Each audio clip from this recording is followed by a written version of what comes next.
Estamos diante de um dos roubos mais misteriosos na nova história. Mais de 1,9 bilhão em obras de arte desapareceu sem nenhum vestígio, o caso mais intrigante. O notório ladrão de arte pego roubando 1,9 bilhão de obras de arte, enganou o mundo. Os investigadores não podiam acreditar nisso. 1,9 bilhão de valor inestimável roubados com ferramentas simples, chave de fenda, antena e um tamanho grande de casaco. Essas são todas as ferramentas que Stephen Breitwieser precisava para roubar obras de arte de alto valor. Como ele fez tudo isso com essas simples ferramentas? Bem, vamos mergulhar nesta incrível história do homem que roubou 1,9 bilhão de dólares na frente dos olhos dos guardas. O início da nossa história começa em março de 1995 na Suíça, especificamente em uma cidade chamada Greer. O protagonista desta história é um francês chamado Stephen Breitwieser. Stephen estava viajando para esta cidade e estava acompanhado de sua namorada Anne-Catherine, para visitar um antigo castelo medieval. Este castelo se chamava Greer. Hoje é atualmente um museu que contém várias antiguidades de arte e peças que datam da Idade Média. Este castelo tinha corredores e grandes salas dedicadas a pinturas, ou seja, todos seus corredores e paredes estavam cheios desses quadros. Quando Stephen e sua namorada caminhou entre estes corredores e viu as lindas pinturas, uma chamou a atenção de Stephen. Esta pintura foi obra de um alemão artista chamado Christian Bailly Hans Dietrich. A pintura era a imagem de uma mulher usando um vestido e seus olhos estavam direcionados para fora da pintura diretamente, como se ela estivesse olhando para a pessoa que via a pintura. Nosso amigo Stephen neste momento passou a ter um forte desejo de roubar esta pintura. Embora ele nunca havia roubado nada antes em sua vida, o sentimento repentino tomou conta de todo o seu ser. Ele estava pensando que essa pintura deveria ser sua. Então ele simplesmente contou para sua namorada Catherine que ele queria roubar a pintura. É claro que todo mundo espera uma reação como Catherine dizendo: "Isso é errado. Você vai arruinar nossas vidas e nos colocar em perigo." Mas Anne-Catherine simplesmente disse a ele: "Excelente ideia. Vamos fazer isso." Então ela começou a observar o local e os corredores, que eram relativamente vazios. O museu naquela época tinha muito poucos turistas e a segurança era muito fraca. Os guardas eram contados nos dedos e não havia câmeras de vigilância. Então, enquanto Catherine estava olhando os corredores, Stephen começou a tirar a pintura a partir de sua grande moldura. Ele tirou a pintura com muito cuidado, depois dobrou e escondeu-o debaixo de seu casaco grande que ele estava vestindo. E, simplesmente pegou Catherine e saiu do castelo que eles haviam acabado de roubar, facilmente e sem nenhuma complicação. Mas este é o começo do maior ladrão de pinturas e obras de arte da história. O roubo fez Stephen sentir uma forte adrenalina e satisfação em possuir a pintura que ele amou, mas a experiência de possuir uma delas deu-lhe uma sensação diferente. Sentimento especial de querer mais, e continua repetindo. Daí Stephen começou a roubar as artes que ele via em viagens de um país para outro. De exposição em exposição ele visitou toda a Europa e realizou cerca de 240 roubos de 172 galerias de arte que foram em 7 países europeus diferentes, países que ninguém nunca os pegou. Será que Stephen era tão bom assim?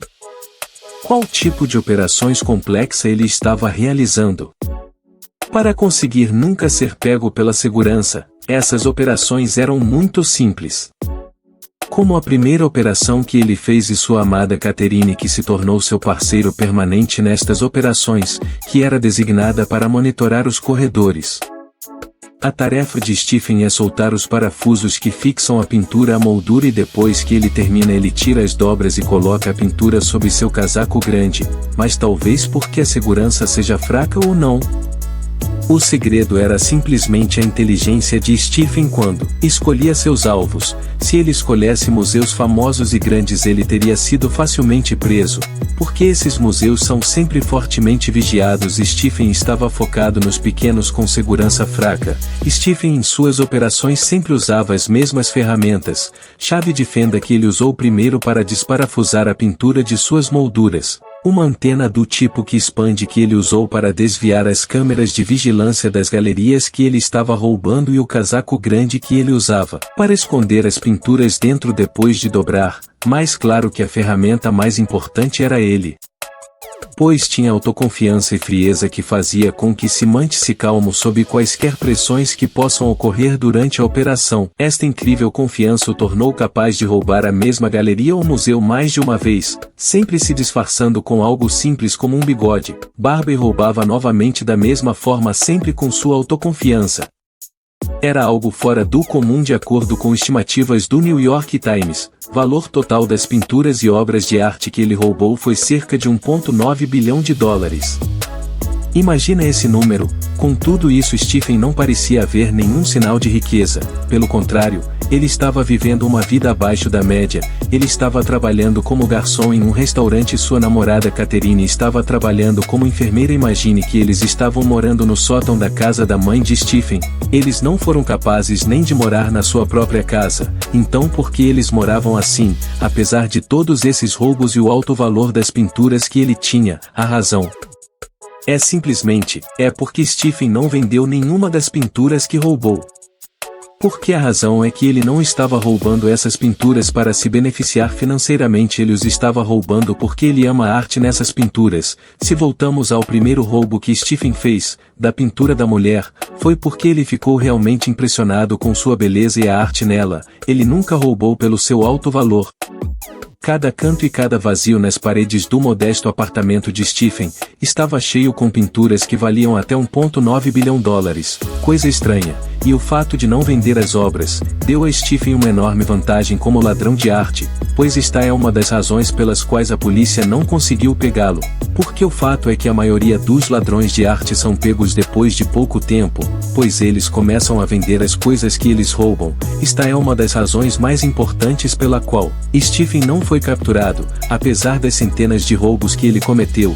Mas Stephen tinha um problema de outro tipo, que é ganância artística. Ele queria crescer o acervo artístico dele, então ele nunca ficou satisfeito e ele não conseguia parar, então ele continuou a cometer os roubos sem qualquer objetivo claro ou um ponto específico em que ele pretendia parar. Ele se deu bem dessa forma até que ele cometesse um erro fatal que virou sua vida de cabeça para baixo.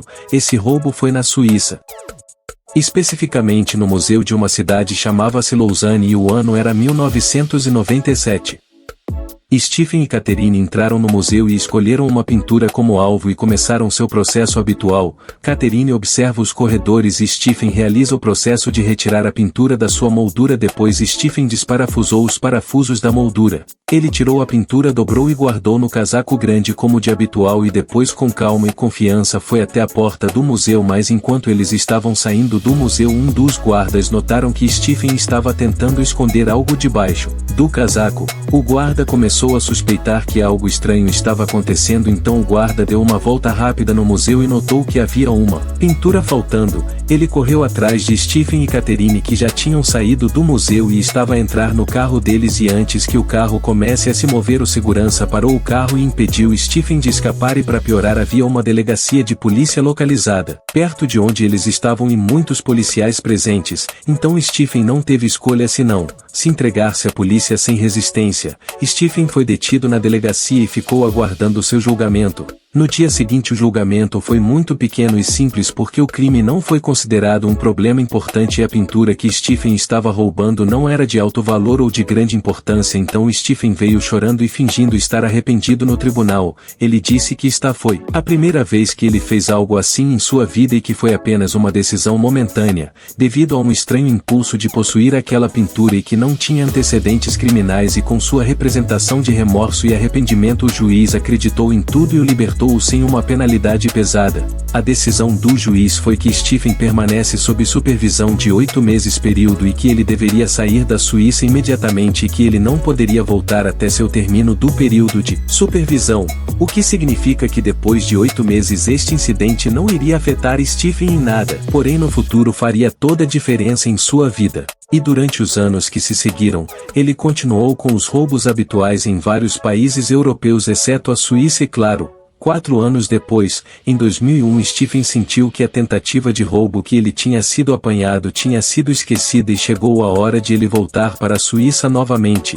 Então ele e sua querida Catherine simplesmente embarcou no avião e viajou para a Suíça, e eles foram para a mesma cidade onde ele foi preso há 4 anos. Ao retornar ao museu, Stephen colocou os olhos em um trompete antigo que estava dentro de uma vitrine de vidro e ficou um pouco mais difícil de roubar do que as pinturas. No entanto, ele foi capaz de roubar a trombeta como sempre sob o casaco e ele saiu do museu sem nenhum problema. Stephen era muito autoconfiante e às vezes ao ponto da arrogância.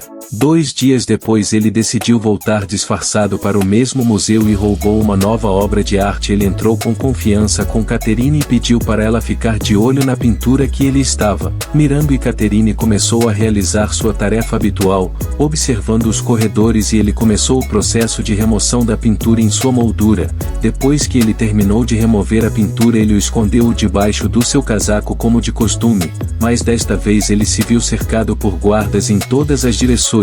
O que aconteceu é que um dos guardas se lembrava de seu rosto, da operação que ele fez há 2 dias, mas antes que este guarda sentisse que este homem era suspeito, ele disse a seus colegas para monitorá-lo assim que ele entrou no museu e o pegaram em flagrante enquanto ele estava roubando a pintura. Depois disso, Stephen foi preso e detido na delegacia, e durante as investigações, Stephen tentou fazer a mesma jogada da última vez que ele havia sido preso, dizendo que foi apenas um impulso momentâneo para roubar e que ele se arrependia. Mas desta vez a desculpa foi muito fraca, porque no começo ele roubou o trompete e depois voltou para roubar de novo. É impossível que isso seja uma tendência momentânea. Tudo isso é assaltos pré-planejados. Após buscas e investigando, os investigadores obteve o relatório sobre o roubo anterior na mesma cidade. Quando ocorreu a simpatia do juiz no ano de 1997, os investigadores sabiam que eles estavam na frente de um ladrão em série.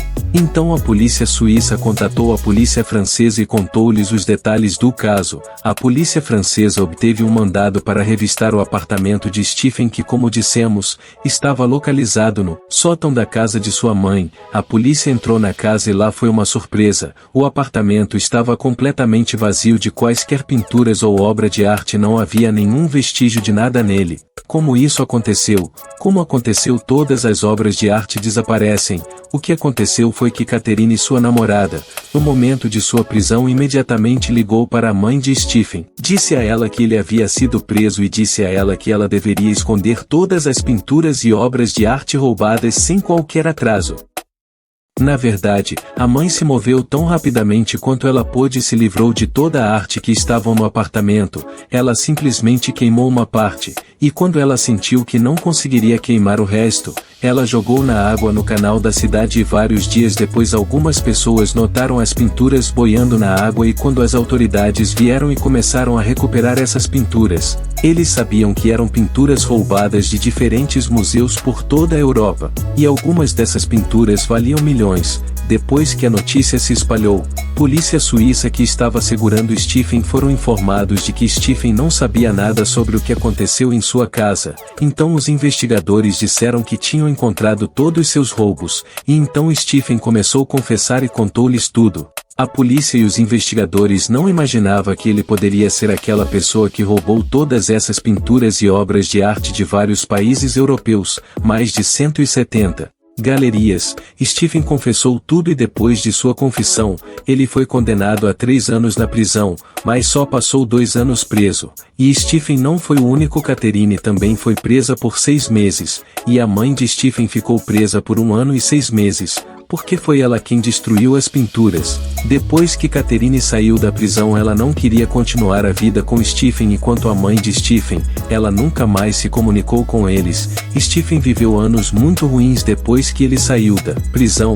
Ele viveu sozinho e pobre, ficou deprimido, mas na época em que Stephen tentou escrever um livro sobre sua vida para ganhar algum dinheiro para viver, o livro As Confissões de um Ladrão de Arte não obteve vendas significativas e falhou comercialmente. Depois que Stephen sentiu que as portas estavam se fechando na cara dele, ele decidiu voltar novamente para roubar obras de arte, mas desta vez não era pela arte. O seu objetivo era vender as pinturas e conseguir dinheiro. E como dissemos, os ladrões que tentaram vender a arte roubada são principalmente aqueles que foram pegos, e de fato ele foi preso no ano de 2011 enquanto ele tentava vender uma unidade dessas pinturas que ele roubou, e depois de revistarem o apartamento dele, eles encontraram mais de 30 pinturas roubadas, então ele foi preso pela segunda vez como da última, sendo condenado a mais 3 anos de prisão.